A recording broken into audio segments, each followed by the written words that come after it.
उस दिन यूनिवर्सिटी पहुंचने से थोड़ा पहले ही अचानक रिक्शे की चेन उतर गई। रिक्शा वाला उतरकर चेन चढ़ाने लगा, तभी मेरी नज़र रमन पर। मैं सन्नाटे में आ गई। साइकिल छोड़कर उसने कैरियर पर रखा पत्थर उठा लिया था। शायद मुझ पर फेंकने जा रहा था। आज तक शायद अनहोनी घटना घट जाएगी। डर से मेरी आंखें बंद हो गई। भयंकर आतंक के कुछ क्षण कैसे बीते मुझे नहीं पता। जब मैंने आंखें खोली तो पाया कि रमन ज्यों का त्यों पत्थर उठाए जड़ खड़ा हुआ है। मैंने कांपते स्वर में शायद उससे कहा था कि मैंने उसका क्या बिगाड़ा है। रमन रोष से कांपता हुआ गालियां बकता रहा और फिर पत्थर एक ओर फेंक कर चला गया। तनाव के वे क्षण बीत गए। उसके बजाय अब क्षोभ उभर आया। यूनिवर्सिटी पहुंचते ही रिक्शे से उतरकर मैं सीधे प्रॉक्टर के कमरे में गई। घबराहट से कांपती आवाज में किसी तरह मैंने रमन की घटना बता दी। प्रॉक्टर ने संजीदगी से सुना और मुझे निडर होकर जाने को कहा। मन फिर भी भय से कांप जाता।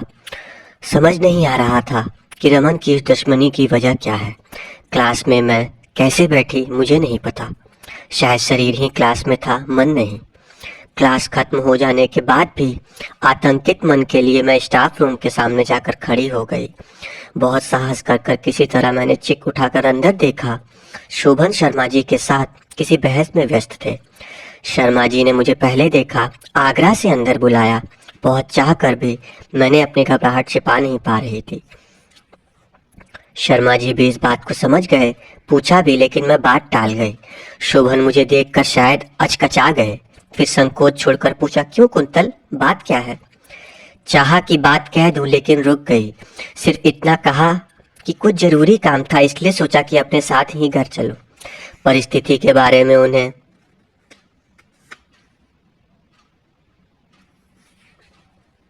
कुछ भी तो पता नहीं था। बोले, अभी तुरंत जाना तो मुश्किल होगा, मुझे अभी क्लास लेनी है।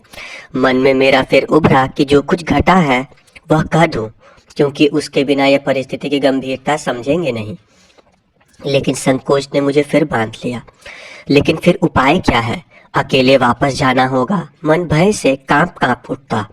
शोभन के पास आकर भी समाधान मिला नहीं। इनका सहज भाव से यह कहना कि तुम घर जाओ, मैं क्लास लेने के बाद आऊंगा, मुझे कचोट गया। लगा मुझे तूफान में अकेले छोड़ दिया। पैर के अंगूठे की ओर दृष्टि गड़ाए मैं अपनी लंबी सांस ली और बहुत बेसहारा महसूस करते हुए बाहर आ गई। मन खींच से भर उठा। शोभन समझते क्यों नहीं? अगर कुछ विशेष कहना ना होता तो मैं आती क्यों, और वहां उन सबके सामने कहती भी क्या? रिक्शे पर बैठकर घर लौटी तो रास्ते भर भय से चौकन्नी होकर आगे पीछे देखती रही। दूर दूर तक कि कहीं वह पागल प्रेत दिखाई न दे जाए। मन ही मन बार बार अपने इष्ट का ध्यान भी करती रहती थी। घर पहुंची तो जैसे सांस लौटी। सबसे पहले जैसे तैसे सारा कांड माँ को सुना गई। उन्होंने प्यार किया और फिर सहलाती हुई बोली, ईश्वर रक्षा करेगा, सब ठीक हो जाएगा। शुक्र है उसने तुम पर पत्थर फेंक नहीं दिया, नहीं तो मैं अपनी बहू कहाँ से लाती। थोड़ा खाकर स्वस्थ हो ले, शोभन आएगा तो सब ठीक हो जाएगा। मेरा मन घटनाओं से उलझकर खिन्न हो गया था। जबान का वह स्वाद जैसे बिगड़ गया हो। खाने को तो जी नहीं था, फिर भी किसी तरह नाश्ता किया। तभी दरवाजे पर आवाज हुई। जाने क्यों मैं सहसा घबरा गई। माँ ने मेरे आतंक को समझ लिया। उठते हुए बोली, तुम बैठो, अब से मैं ही दरवाजा खोला बंद किया करूंगी।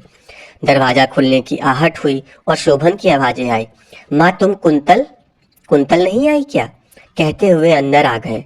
उनकी उत्सुकता और चिंता उनके चेहरे पर उभरी हुई मैंने देखी। मैं आश्वस्त हुई। मुझे देखते ही वे निकट आए और फिर माँ के संकोच से अलग हट गए।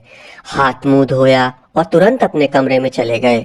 नाश्ता लेकर जब मैं पहुंची तो लगा आतुरता से प्रतीक्षा कर रहे थे। हाथ से नाश्ते का सामान लेकर जल्दी से एक तरफ रखा और बाहें पकड़कर खींचते हुए बोले, क्या बात थी, आज स्टाफ रूम में कैसे आ गई?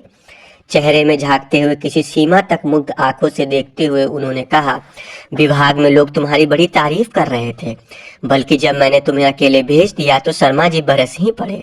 उन्होंने कहा कि वह तो संकोच कर रही होगी, पता नहीं कौन सा काम था, तुम्हें सुनना तो चाहिए था।